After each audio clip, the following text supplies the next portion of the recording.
കുട്ടി craft video ആണ് കേട്ടോ. ഒരു ഫ്രിഡ്ജ് മാഗ്നറ്റ് ഉണ്ടാക്കാൻ പോകുന്നത്. ഫസ്റ്റ് ഓഫ് ഓൾ നമ്മൾ എന്ത് ചെയ്യുന്നു, ബേസ് കോട്ടൊക്കെ അടിച്ച് വൃത്തിയാക്കി എടുക്കുന്നുണ്ട്.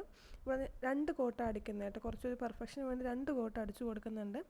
നല്ലോണം അപ്ലൈ ചെയ്ത് കൊടുക്കുക. നിങ്ങൾക്ക് ഇഷ്ടമുള്ള കളർ അടിച്ചു കൊടുക്കാവുന്നതാണ്. എന്നിട്ട് കുറച്ച് നേരം നമ്മൾ എന്ത് ചെയ്യാം, അത് ഡ്രൈ ആവാൻ വേണ്ടി വെക്കുക. എന്നിട്ട് ബാക്കി കാര്യങ്ങളൊക്കെ ചെയ്യാൻ പറ്റും. സോ അതിന് വേണ്ടി നമുക്ക് 2 പിസ്ത ഷെൽ എടുത്തിട്ടുണ്ട് കേട്ടോ. നമുക്കതിൽ ഫേസ് വരച്ചു കൊടുക്കാം. നിങ്ങൾക്ക് ഇഷ്ടമുള്ള പോലെ ചെയ്യാം. ഞാനിവിടെ ബ്ലാക്ക് പെൻ, ഒരു type of Rorito something like that, അങ്ങനെ ഒരു പെന്നാണ് യൂസ് ചെയ്തിരിക്കുന്നത്.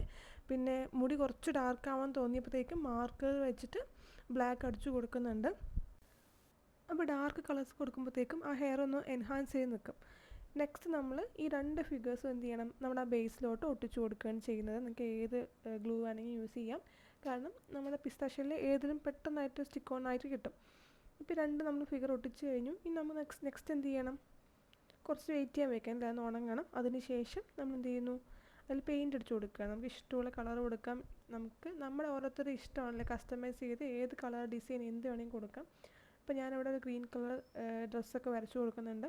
ഒന്നുകൂടെ എൻഹാൻസ് ചെയ്യാൻ വേണ്ടിയിട്ട് ഒരു ഒലിവ് ഗ്രീൻ കുറച്ചുകൂടി ഡാർക്കായിട്ട് പെയിൻറ്റ് അടിച്ചു കൊടുക്കുന്നുണ്ട്. അതുപോലെ തൊട്ടടുത്ത ഫിഗറിനും പെയിൻറ്റ് കൊടുക്കുക. നെക്സ്റ്റ് നമ്മൾ എന്ത് ചെയ്യണം, നമുക്കതിന് ബോർഡർ കൊടുക്കണം അല്ലേ. അപ്പോൾ ബോർഡറിന് വേണ്ടി ഞാനിവിടെ എടുത്തിരിക്കുന്നത് റെഡ് കളർ പെയിൻറ്റാണ് കേട്ടോ. ഓക്കെ, ബോർഡറിന് വേണ്ടി റെഡ് കളർ പെയിൻറ്റാണ്, ഐ മീൻ ബാക്ക്ഗ്രൗണ്ട് ആട്ടോ ഉദ്ദേശിക്കുന്നത്. അപ്പോൾ നമ്മുടെ ബ്രഷിൻ്റെ ബാക്ക് വെച്ചിട്ട് കുട്ടി കുട്ടി ഡോട്ട്സ് ചെയ്ത് കൊടുക്കുന്നുണ്ട്. നെക്സ്റ്റ് ഒന്ന് ആഡ് ഓൺ ആയിട്ട് നമ്മുടെ ഗ്ലിറ്റർ ഗ്ലൂ ഒരു വയലറ്റ് കളർ ഇവിടെ ഞാൻ ചെയ്ത് കൊടുക്കുന്നുണ്ട്. പിന്നെ കുറേ നേരം കഴിഞ്ഞപ്പോൾ എൻ്റെ മൈൻഡ് മാറി. അപ്പോൾ ഞാൻ അതൊക്കെ ഒരു സ്പഞ്ച് വെച്ച് സ്പ്രെഡ് ചെയ്തു.